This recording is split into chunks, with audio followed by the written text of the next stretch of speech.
Okay, you're going to model a tree. And the thing about a tree is it's all dependent on the segments that you start with. So taking a look at this, the first thing that you want to do is realize that with a tree, what you're doing is you're taking the existing geometry and basically extruding outward and such like that. So what you want to do is the first thing that I always do is take the editable poly, convert a box into an editable poly, pretty basic stuff. And then the first thing that you're going to do is I always NURMS toggle poly. And what that does is I set up a hotkey to do that. And what that does is basically toggles on and off this right here. So you can see the smooth version versus the non-smooth version. So what you're going to do with this is pretty much just select your points and basically scale them down as you grow up or build up the tree. So with this particular one, what I'm going to do is I'm going to go into polygon mode, and I'm going to grab this polygon and I'm going to basically extrude it out and bevel it a little bit. Now this is my my intro for a branch. Okay, so I'm going to bring this up here, and this is where my next series of branches is. Okay, but right now what I can do is show you guys this. Right now what I can do is basically extrude this outward and then start extruding that down. Now when I NURMS toggle poly it, it's going to look really weird. But what happens is if I put in a really quick let's see here, if I put in a really quick slice here, and I'm not gonna line this up. I would have actually put geometry in there like so. Now when I NURMS toggle poly, that basically stays more like so, or more flatted and round. Basically what that's doing is take off the cage and show isoline. So basically what that does is basically gives you this outline here. So now when you come back and look at it, what you're actually doing, before I would have extruded this out, what I'm going to do is go back. Okay, so I'm going to go to this part here, show isolines. All right, so now what I'm going to do is I would take and basically inset. So the first thing I'm going to do is inset this and then extrude and bevel out. Okay, so there, like that. Now when I NURMS toggle poly, you're going to get a much better branch system like this. Okay, now of course you realize that you have to go in there. I would essentially go in here and grab this piece of geometry and move it towards the center a little bit, and I would grab this piece of geometry and move it towards the center again. Now when I NURMS toggle poly that out, like so. So now I'm going to take this and select this branch, okay, and basically do 2 quick slices in here just to get a secondary branch system going. But basically grab this, inset this, all right, and then basically extrude and bevel again. Okay.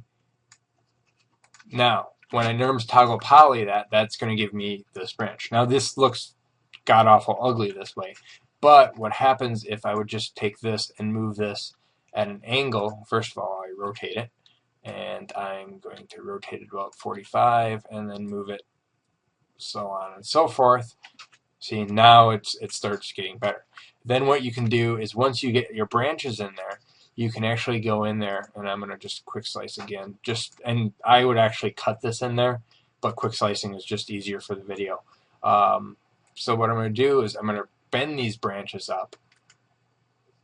And see, this is why you don't quick slice, because you get a whole bunch of different geometries in there. So basically what I'm doing is I'm bending these branches up. Now in a game engine, of course, you would use the game engine's tree editor. I prefer Unity, and Unity has a great tree editor system in there, and so on and so forth. And so you build these branches out, inset build.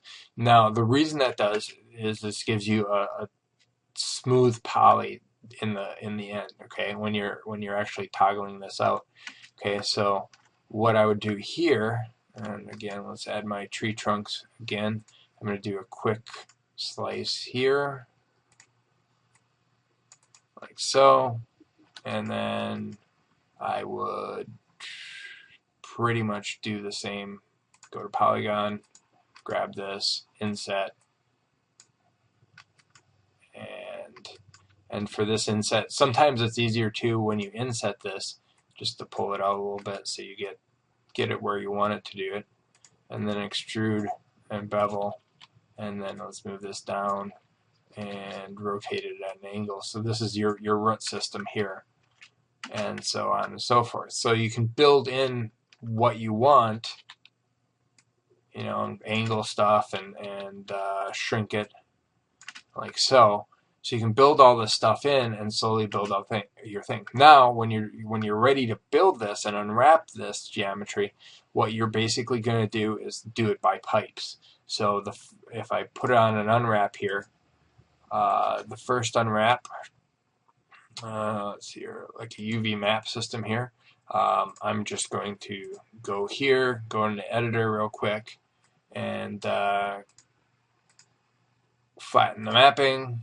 Say OK, and then this is my first unwrap here, and I'm going to just show my checker pattern so you guys can see this. Normally I'm doing this the other direction, but so now what you can do is go back in your edge mode and start snapping these edges together so that they are, and there's your four-sided planes, okay? And I'm sorry about that, but I'll turn off that checker pattern. So basically you're going in here, and now I've got all this grouped together, and then you can do another pipeline, and then basically put your wood pattern over here and do paint it in however you want to paint it.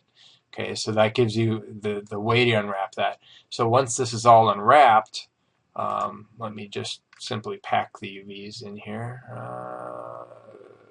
Pack UVs. Okay, so once this is all technically unwrapped, this piece, oops, this piece and this piece would be detached, moved over here. But once this is all unwrapped and it's the way you want it, and this of course is not the way I want it, I would actually take the time and pack this, but I just wanted to do a short quick run through. But once you're doing that and you're all done with that, okay, I'm going to just really quickly open up a map here, and we're going to quickly do a checkerboard pattern here.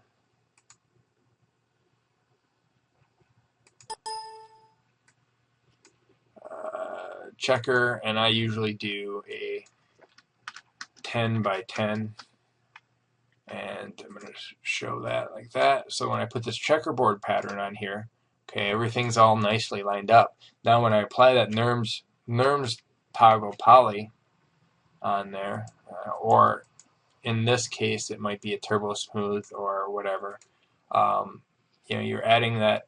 Notice how the geometry doesn't get that screwed up. Okay, you're still, everything's unwrapped, everything's nice, and then what you would do is collapse this down. After you're done with this, you'd collapse this down, say yes, collapse it, and then what you're going to do is you're going to go in and clean up whatever you don't want to use. You know, maybe this particular part right here needs some fixing, so you would go in and fix this up. Or you could maybe collapse some of this. Oops, editable mesh. So maybe you would go in and collapse some of this, the edges, or take out some of the stuff that you don't use. So you're going in there, and actually, I'll do that. Go in here and make sure you have the, let's see here, where is that at? Preserve UVs on there. So then you can go in here and basically start collapsing some of the stuff that you're not going to use to make it a lower poly, so it's better for game engines.